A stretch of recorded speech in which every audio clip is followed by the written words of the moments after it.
Saxophone is ready. Microphone is ready with spongy thing on it. Kentucky Colin is always ready. And my mouthpiece, that's ready as well.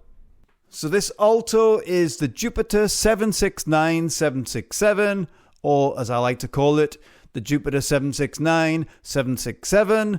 And I've just overhauled it. I forgot I had it actually. It was one of them saxophones in my ridiculous stash. I thought to myself, Ian, you're a degenerate because you forgot you had this, but also a whole bunch of other saxophones, but we can take that another day. But this one, I've now fully overhauled it. I've got all new pads in it, changed the corks out, cleaned it inside and out, you know, the whole shebang.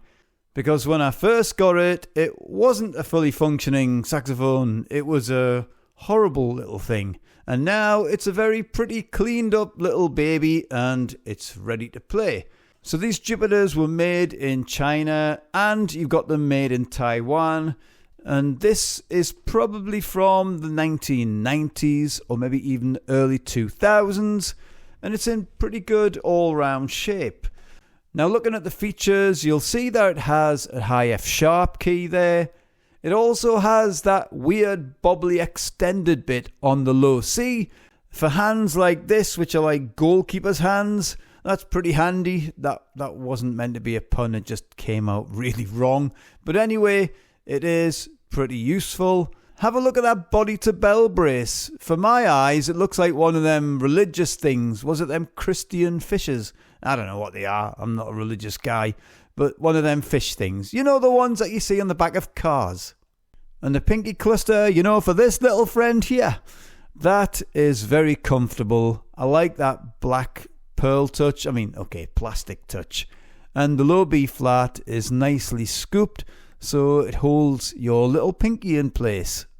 And there's my mate, the wiggly octave key, doing his wiggly things. Check that out. It just doesn't know when to stop. So I put new pads all the way around the instrument, changed out the corks, you know, the typical things when you service or overhaul the saxophone. That's what I did. I was very curious because I've had a few Jupiters on the tenor in my time. Actually, I've had a few altos as well, but I've usually flipped them and moved them on. But this one, I thought, let's give it a whirl because it's been sitting there in my stash of instruments, as I mentioned. And I thought, let's give it a try. So that's exactly what I'm going to do. So I'll speak to you lot after I've given this a little try and I'll give you my final thoughts.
I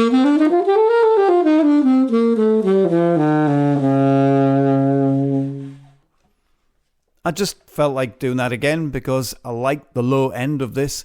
It's got a nice grunt to it. It's got a big beefy sound. And my final thoughts, now that we're here, is that these altos are quite okay. I wouldn't say they're in the same league as like the Yamaha 62 or Yanagisawas or Selmas and things like that, but it's a very solid step-up horn to intermediate level alto. Now, I had to adjust my embouchure a little bit to the instrument, but once I got that in check, it was okay. I kept blowing a little bit sharp. It took me about 5-10 minutes just to get a bit more familiar with this alto. And as a tenor player, especially jumping over to alto, it's always a little bit weird at first. So once I got that in check, it was absolutely fine. And while I'm at it, you can see my mouthpiece here. It's a Dukoff and it's the Miami, Florida era. It's an M8 and I'm using a 3 reed on it. I like the feel and I like the sound of these Dukoffs on alto, and I pretty much use it every time I go to play an alto. So back to the saxophone, let's do my little wiggly finger thing. Yep, that sounds pretty okay to me. These things you can pick up for usually a decent price. If you get one checked out, get it serviced. Once you've done that, you've probably got a decent little alto which will do you the job absolutely fine. Now the keywork of the alto feels very comfortable as well. There's no weird stretches or cluttered up palm keys. Sometimes you get altos and the keys are too close there and it just feels weird. But this one feels nice. It feels very comfortable and I'm quite happy with this layout. And it's certainly something to check out if you're looking to move from that absolute beginner level to a next step up. So that's it. That's my thoughts about this Jupiter. And I hope this was useful. So if that's the case, you can do me a huge favour. Get that wiggly finger of yours. Click it on the like button. Leave any comments you want in the section below. I usually answer them because I like the whole interactive thing from me to you, you to me, all that sort of whatever. Thank you very much for checking out my channel. All the way from my dark and dingy heart. Thank you very much. And to anybody that's new to my channel, why are you not subscribed? It takes you 2 seconds. Click, done, costs you nothing. So do that. Click on subscribe and click on like. Anyway, thank you very much. You'll see my stupid head in another video soon. Have a great day or have a miserable day. Your choice.